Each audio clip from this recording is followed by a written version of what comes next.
7 spiritual illusions that I feel keep us stuck in the past. This is coming from someone who was consistently betrayed by a lot of people when she was barely even 13, and I started earning when I was 14. I was super hyper independent. I felt like I had to take control of the world around me because things were happening to me in the way that I didn't want them to be. I faced betrayals from my closest family members, to losing an entire childhood, to shifting from places to another. Now, coming to my age, doing pretty well for myself, great amount of side hustles to fund myself for my expense, and it's not reliant on a job, it's not reliant on someone else's work, but only mine. So I feel like these are 7 spiritual illusions that a lot of the times have affected a lot of people, and I feel like any successful person would be spiritual on some level, or not even successful, anyone who's just doing well in their life, who's feeling like they're pretty happy about where they are. These are 7 spiritual illusions which I feel are very important that we should all overcome to be in the best position of ourselves.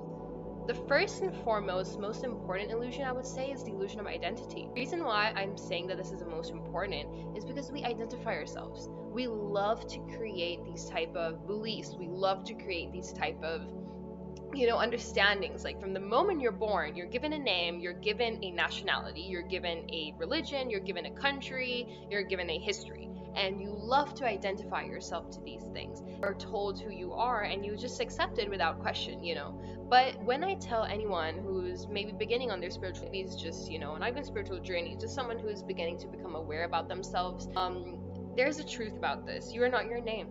You are not your story. You are not your past mistakes or even your achievements. The reason why I say this is because we love labeling ourselves from external things. And the reason why we label ourselves from external things is because all we have seen is people labeling themselves, where we're creating these type of beliefs that, okay, if I am this person, then I'm amazing. If I do this, then I'm good. This is why so many people feel lost when their lives change. To be able to really be who you want in life and to really be able to improve whenever you go through difficult times in your life is to understand that you cannot have identity. You cannot identify yourself with a certain fleeting situation in life, because the truth is, the hard truth that we all have to accept is that the life in the universe is ever flowing, it's ever changing, it's transient. So you cannot really hold anything to yourself. If everything you've ever identified with gets taken away, so let's say maybe your job gets taken away, the relationships that hold a lot of meaning to you gets taken away, your reputation, your family members get taken away, what would be left? Who would you be without these things? What if I take away your achievements and strip away your losses and strip away your past mistakes? Then who would you be? You'd be a fleeting soul in the universe, right? So this is why so many people feel lost when their lives change, because you're holding on to something. So the first and foremost illusion that we need to overcome is to be aware that we are identifying ourselves with external validations. Sri Bhagavad Gita, we call this Maya. We call these external illusions in our life where we identify ourselves with it and think that, okay, this car is mine, or okay, this job is who I am, or oh, okay, this relationship is who I want to be. Realize that their true self was never those things to begin with, So the truth is that you are not your labels, and you are the awareness that's behind those labels. You are someone who's pre-existing in life, who has taken up these roles of jobs and relationships. So the moment we're able to, understand the illusion of identity, we're able to understand that now whoever I am in life is who I have chosen to be because of my ego. And the moment I'm able to accept that my ego is the one that's creating these sort of illusions, I'm able to step away and realize that I'm not supposed to attach myself to these external validations. So whatever happens, victory or loss, you're indifferent to what happens to you in your life, The second illusion I think would be comparison. So it's very closely linked to identity. The moment you identify yourself, you also create a space for comparison. If I'm identifying myself and I'm saying that, I'm beautiful, that means if I'm beautiful, well, as life is, we have duality. And because we have duality, we always have two sides to a coin. We always have two edges to a sword. So when we call ourselves beautiful, that means that we are comparing ourselves to someone who isn't as beautiful, or maybe we're comparing ourselves to someone who is uglier. And that's when we have this illusion of comparison. The illusion is I need to be better than them. Why is it that you feel like you need to compare yourself? You spend your life comparing yourself to others. You look at their success, you look at their relationships, you look at their appearance, and you feel like you're falling behind and you feel like you're not good enough. But comparison is a trick of the mind. So the moment we're aware of this illusion of comparison, you realize that you're never actually comparing yourself to others. You're just comparing yourself to an illusion of them. Because who they are is also an illusion of identity, and you are comparing yourself to their illusion of identity to make you feel worse. So let me bring a really common example. I mean, take a look at social media. People only post their best moments. Do you think I'm going to be posting about a time where I'm sad? Do you think I'm on this platform? Do you think I'm going to talk about things that I have lost in life? No, right? That is just the way humans are. We are meant to show the best selves because we are in this illusion of comparison that I cannot show when I'm hurt, I cannot show when I'm sad, I cannot show when I'm betrayed, I cannot show when I've lost something, cannot show when I reach failure, because we are living in a world of comparison. That is the illusion of comparison. These things, these illusions keep you from chasing things that you don't really even need. You don't need to be beautiful. You don't need to achieve that perfect relationship. You don't need to achieve that perfect life, because the life that you are in now is the life that you can control. You can't control someone else's success. You can't control someone else's relations. And you certainly can't control yourself by comparing it, you know? So the truth is that you need to accept the illusion of comparison is to accept that you are not here to be better than anyone. You are just here to be fully and unapologetically yourself, to live in the present moment without creating comparisons. After understanding identity and the fact that we identify ourselves, and then when we identify ourselves, we create comparisons, the next deeper illusion that we go through is the illusion of waiting. One day, my real life will begin. One day, I'll be happy. One day, I will finally get the person I want. One day, I will get the amount of achieved money I want. One day. Once I make more money, then I'll be happy. We convince ourselves that life is somewhere in the future. We are consistently living in the future, or we are comparing it to our past. Now that we've stopped identity, now that we've understood comparison, we're going into the illusion of waiting. The reason why I mean that the illusion of waiting is important is because once we understand that we are neither identifying ourselves or comparing ourselves to other people, we shouldn't even wait for the things that happen good to us. Because if we're comparing ourselves to someone else, that means that I'm waiting that it's going to happen to me. You know, we convince ourselves that maybe, now, you know what? Screw that. Think about this. When you were younger, you thought, once I graduate, my life will begin. You think that, oh, you know, once I get to 18, then I'll feel pretty good. Or like, oh, you know, once I get to 8th grade, like those kids are so cool. Once I get a good job, or once I settle down, or once I finally open up that bank account, once I finally put my savings account in. And suddenly those years have passed.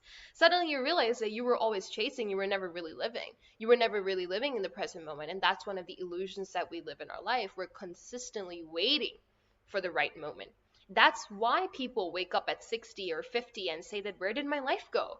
Because they spent their entire existence with the illusion of one day, one this. But life is not in the future. Life is now, you know? So you have to stop waiting for that permission to live. And the moment you're aware of this comparison, you'll realize that the only time you have is this moment. You can't possess the past. You can't possess the future. So you can only possess the present moment. And since we love possessing, might as well just possess the present moment, isn't it?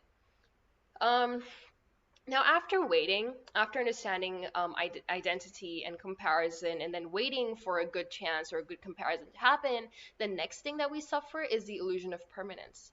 The illusion of permanence is where we describe ourselves as, you know, things that will last forever. Things that we cling on things as if they'll never change. You know, your job, your relationships, the person you love, even your own body. You'll expect that your own body or the person that you love or the relationships that you have or the job that you have will never change. But nothing, trust me, nothing is permanent. So that is one of the illusions that we live in, which I feel is very important for us to identify and for us to accept that people change. Seasons change, life changes, and yet we resist it, yet we fight against it, because that's our intrinsic nature as a human who clings on to identity, to comparisons, to illusions of waiting. We cling on to this thing that we believe that what makes us feel happy is ours. What makes us feel good is ours. What makes us feel achieved is ours, and we don't want to lose it. So we start fighting against it, and that resistance of I want this, but it's going away, and I want this again, but it's going away, and it's coming back, it's going away. That's what creates suffering. That's what creates this inherent suffering within us, that we're never satisfied with what happens in our life because we hold on to a relationship that's no longer serving us. Because you're afraid of being alone, you resist growing older as if age is something unnatural. You attach yourself to a version of life that no longer exists because you don't want to feel stuck.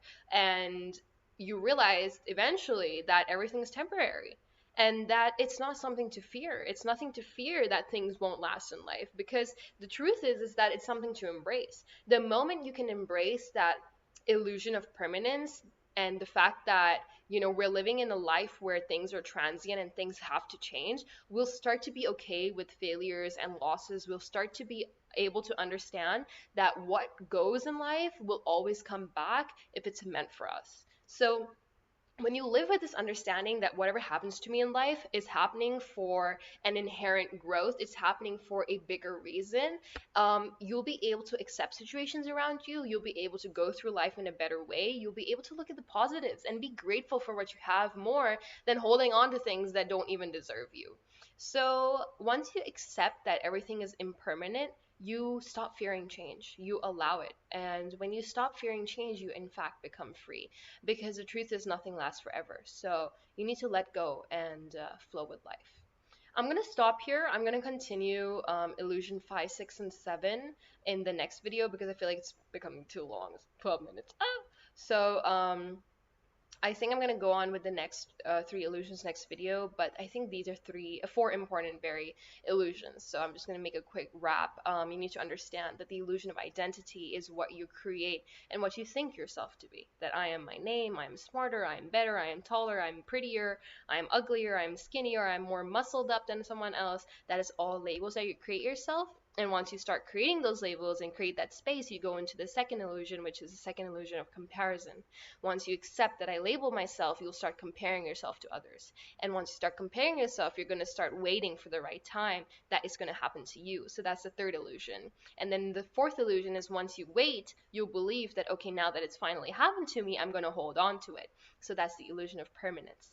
I think what's important about these 4 illusions is that once we're able to overcome it, we'll realize that what happens to us really is out of our control sometimes. And to be able to accept that sort of change, to be able to accept that things happen to us for the betterment of the whole universe, and to be able to accept that whatever happens to us is something that is for the greater good, will keep you more inspired. It will keep you more happy when things change, because you realize that I don't have to hold on to anything. You realize that the person that I am judging or comparing myself to is in their own truth, is in their own life. So you'll be able to focus more on yourself. You're creating more space for understanding. You're creating more space for compassion. You're creating more space for forgiveness for yourself, not for anyone else, but for yourself. And I think that's one of the most important things in this life when we understand these 4 illusions. If you're interested, stay on for the next video. I'm going to be posting it tomorrow or day after, let's see. But for now, try to reflect on these 4 illusions. See where you're really stopping yourself. Why is it that you're not able to reach the potential that you really want to? Why do you feel stuck in life? Maybe it's because you're identifying yourself with these 4 illusions. Thanks.